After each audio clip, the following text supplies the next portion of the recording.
Is there a lottery curse? Here are the smartest lottery winners ever.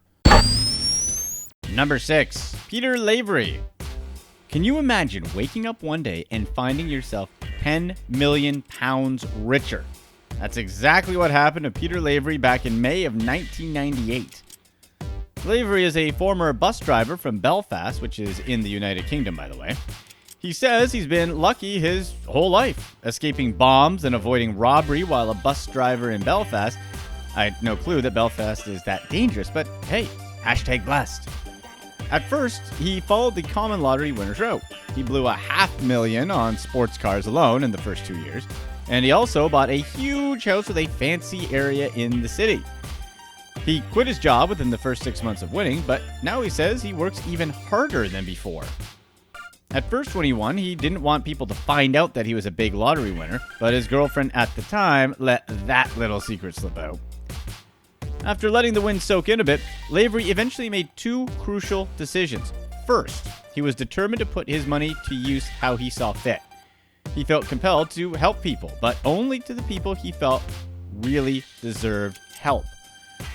But he still found it really hard to say no to thousands and thousands of letters asking him for help. Wow, thousands of letters. That's just insane. He still rejects all begging letters. He says that he always tells them he's not the answer to their need. Lavery said, quote, "If I gave to you because you needed help with your children's education, I'd get letters from everybody expecting the same." But he's quietly given away a substantial amount over the years via the Rita Charles Trust, a cross-community charity he set up that's named after his parents. Oh yeah, he's also given generously to his own family members. His second decision was that he was going to make his money go to work, both in terms of making him money and also filling him with purpose and opportunity. This, beyond anything else, is what really was his good fortune. Turns out he had a great head for business. He now owns 33 properties, has several housing projects in development, and his very own whiskey distillery. Although he likes to keep his current wealth a secret, there are rumors that he's tripled his original 10 million pound win. He's even stated that his lucrative whiskey business has been like winning the lottery again. Lavery says, quote, "Money can't bring you happiness. You have to be happy in yourself first. Money can open a lot of doors. Money can solve problems, like the fact that I haven't had to drive a bus for the last 18 years. Money can give you reassurance, but it doesn't bring happiness." Hey, wise words from a wise lottery winner. Number 5, Brad Duke. When Brad Duke won the Powerball for $220 million back in 2005, supposedly he was already a seasoned investor. When he won the lottery, he already owned 5 Gold Gyms franchises in Idaho. It definitely seems like he was already well off, so I really don't understand why someone that's probably already rich and seems to already know how to generate a decent amount of income would want to play the lottery, but hey, that's just me. After taking the prize in a lump sum and paying the necessary taxes, he wound up with $86 million. What do you think he decided to do once he got his cash?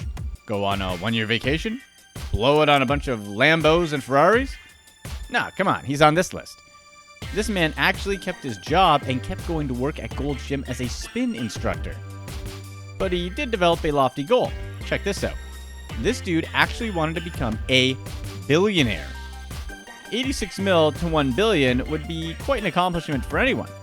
At first, he wanted to achieve a billionaire status in 3 years. That would have been really amazing, to be honest, but unfortunately, even if that was to be expected, he fell short of his goal. His advisors convinced him to plan for 15 years instead.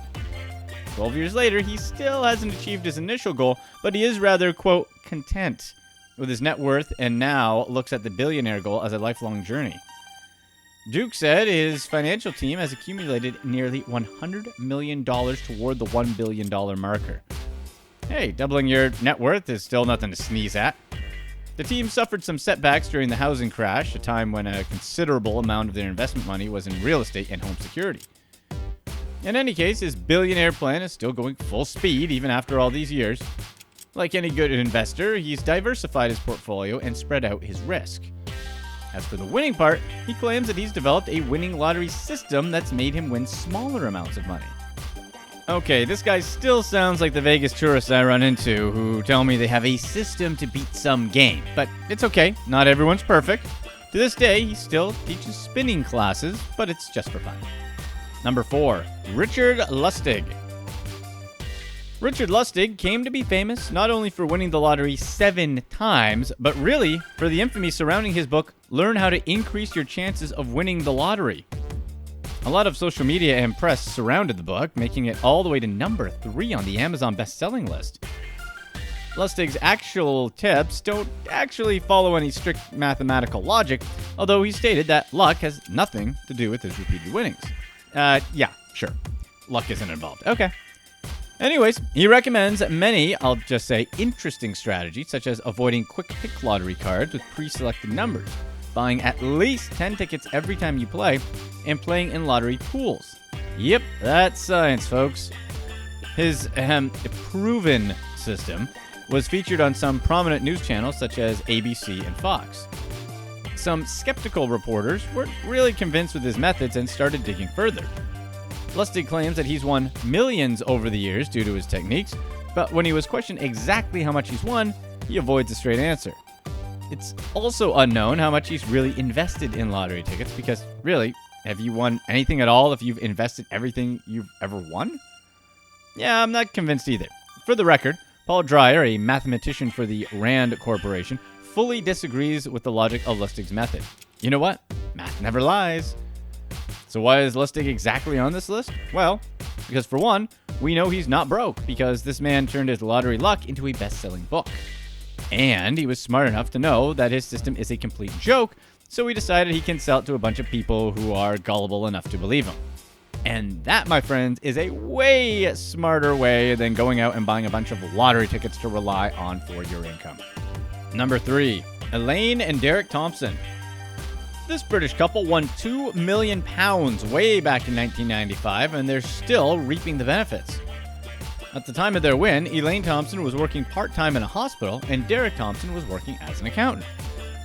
Elaine said that the moment she actually realized they were rich was around 6 months after their lottery win, when she was deciding on which sweater to buy at a Marks and Spencer's, and suddenly it dawned on her, just buy them all. Well, I'm going to go ahead and disagree with her on that sentiment.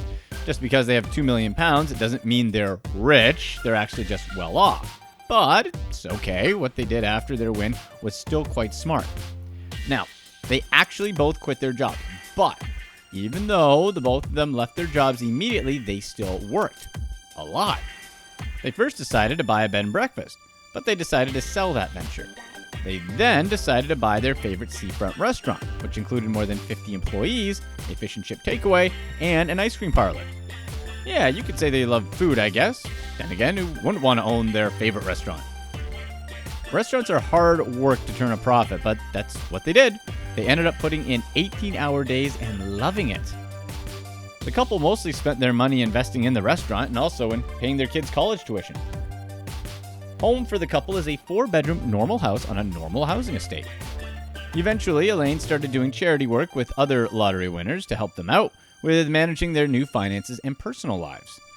Although their lifestyle didn't change, you can for sure say that their lives completely changed. Number 2, Steve and Carolyn West.